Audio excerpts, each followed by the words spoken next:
Hey, good morning to everybody. Happy Thursday. It's Daryl here. It is bright and freaking early, man. It's 3 a.m. here in Connecticut on the East Coast. Okay, let me fill you in. You're probably going to be watching this video Friday morning. I just downloaded the rock rental video and I was sitting down. I was getting ready to do my daily workout. Well, the start of my 6-hour routine workout. And today's sit-ups, 1,000 sit-ups. 15 this way, 15 to the left, 20 up the middle, 15 to the right. So that's 50, and I do that 20 times for 1,000 sit-ups. That's today. That's just the start of my workout. These are the things that keep me clean and sober. I've been doing this every single day for coming up on 18 years. I used to weigh 277 pounds. I had all my teeth missing. I looked quite different back in addiction.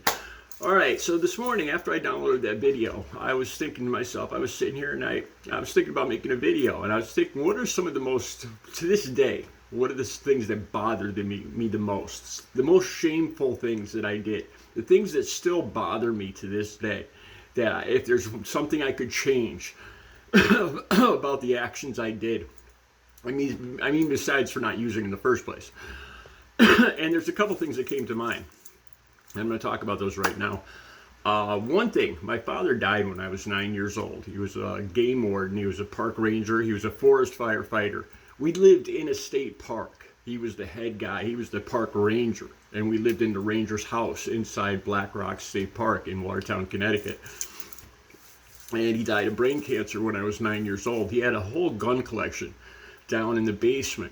Argentine Mausers from World War II, British 303 sniper rifle, Mossberg 12 gauge slugger, Remington 20 gauge, over and under Antonio Zoli 12 gauge shotgun, a beautiful shotgun, a bunch of pistols, and he left these all to me. I had a 41 Ruger Magnum, 22 Ruger Semi,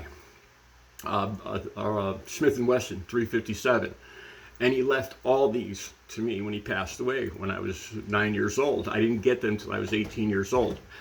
And this is the thing, I have about 3 left out of probably about 40 guns, and I traded them all for drugs.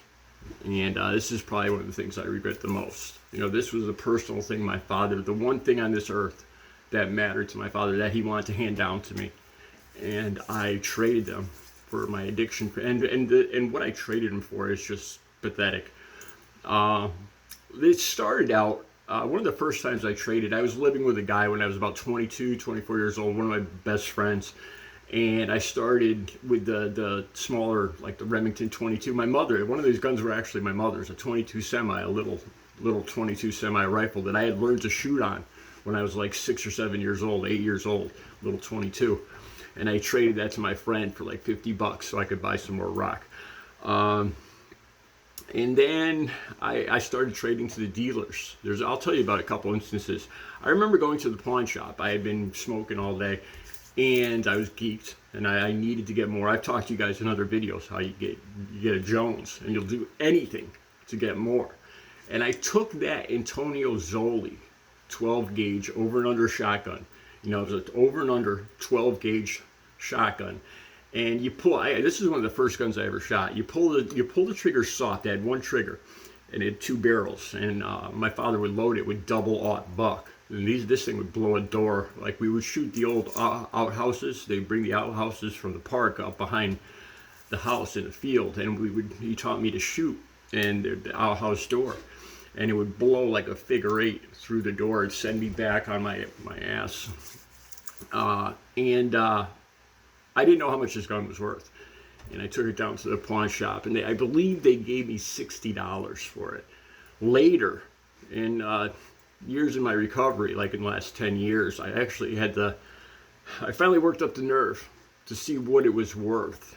And that gun is worth somewhere near $5,000. And I traded it for not just $60, but I took that $60 and gave that for a little piece of rock that was probably gone in 15 minutes, and just made me feel worse. it was worse than giving that away. Then I started giving the guns directly to the dealers, to guys I didn't even know who they were. I remember giving one of the pistols to this guy, and he starts waving it out the window like he didn't even know how to, in the middle of the projects. And I was like, for the love of God, put that thing away before the police see you. And he just didn't even know how to hold it. He was just, it's like it was like something he saw on a TV show. And these are the guys that I was giving these things to. I regret this. To this day, I wonder where these went.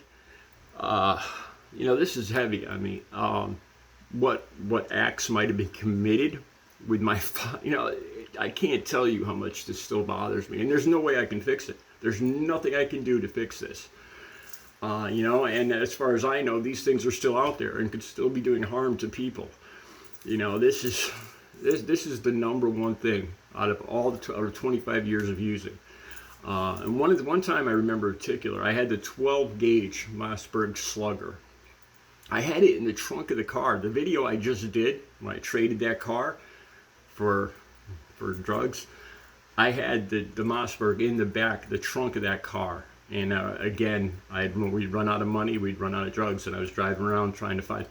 My buddy was calling up dealers and going, "Hey, you need a shotty? You need a shotty?" I still remember him saying that.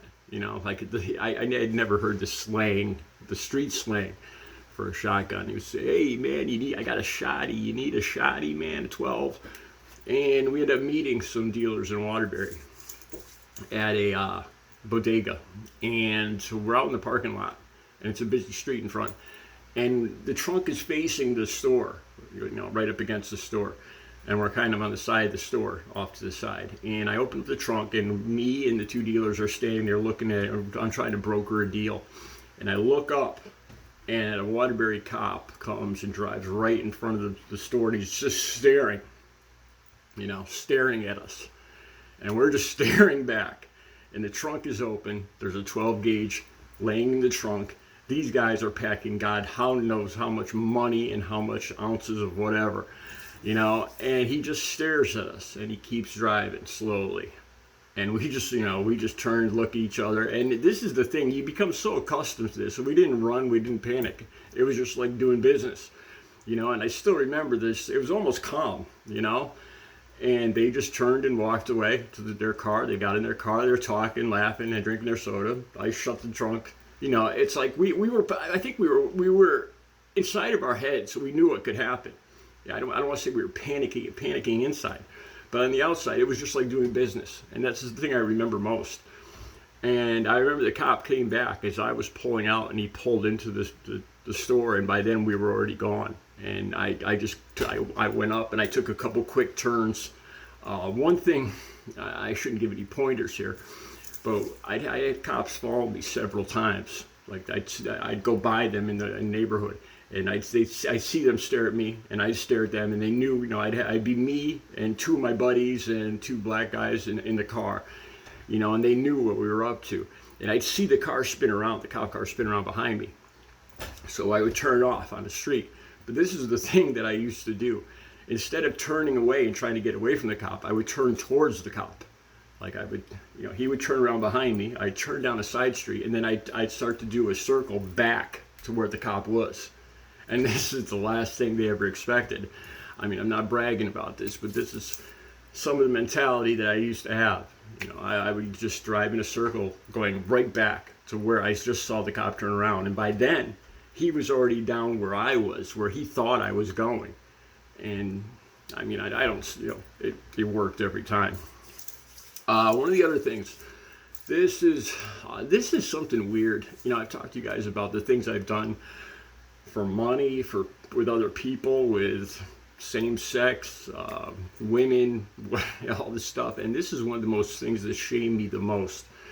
I was smoking rock, again, jonesing, what they call jonesing, ran out, no money, no drugs. And I went to beg for money, to panhandle. And we were in a busy gas station in the city. And, there was like 16 pumps at this gas station with the little booth in the middle for the gas guy. And he had asked me, he was like a Pakistani guy, and he kept telling, he kept talking over speakers, get out of my parking lot, get out of my parking lot. And I was like, okay, man, I used this thing. I just said, I just ran out of gas, man. I parked my car on the corner. I just ran out of gas, man. You got $1, you got $0.25, you got a couple bucks. And I would just keep going back and forth to all the pumps. And one of the things I remember the most is I can't believe I had the audacity to go up to gang members, like 3 or 4 motorcycles pulled in, and they had their colors on. They were I won't say the group, I won't say who they were, but I saw the colors, and I still at that point I just said screw it, maybe they'll understand. And I went up to these guys and asked them for a couple bucks, and I almost caught a beating. They grabbed me by the shirt and I said, "Get out of here, you effing junkie, motherfucking piece of trash, blah blah blah blah blah." And yeah, and that's what I felt like. Right after that, we went up to a restaurant, and they had outdoor seating, and this is right down the street from my home. So there was people in this outdoor seating. It was the summertime. They're sitting outside. The waiters, it was an outdoor alfresco seating dinner. Probably about 7 o'clock at night, Saturday night, filled with people, probably people I know. And the parking lot was kind of adjacent to the eating area. I get out of my car and I kind of lean over the railing and I start asking diners if they have a couple spare bucks, that I just ran out of gas. And the thing that surprised me is these guys, I think it was probably just to get rid of me, or I don't know if I look that pathetic, but these guys, almost all of them, gave me like $5 or $10. Looking back, the more money they gave me, it makes me even feel more guilty now. I don't know why, but it's it's at the top of the most shameful things I did. Going around to strangers and lying for a couple dollars. And the thing is, once I got $20, I'd go buy a rock. And, that would last for all of 5 minutes. And if you know anything about addiction, it wouldn't even get me normal. It would just bring me up from that crashed, jonesing state up a little bit. And then I'd go down even harder and crash even harder and withdraw even harder 5 minutes later. You just keep digging a hole deeper and deeper and deeper. And you can't stop. There's nothing, nothing will satisfy that urge but more. You can't sleep, you can't think, you can't eat, you can't hold on to conversation, you can't read. I can't even think about going home.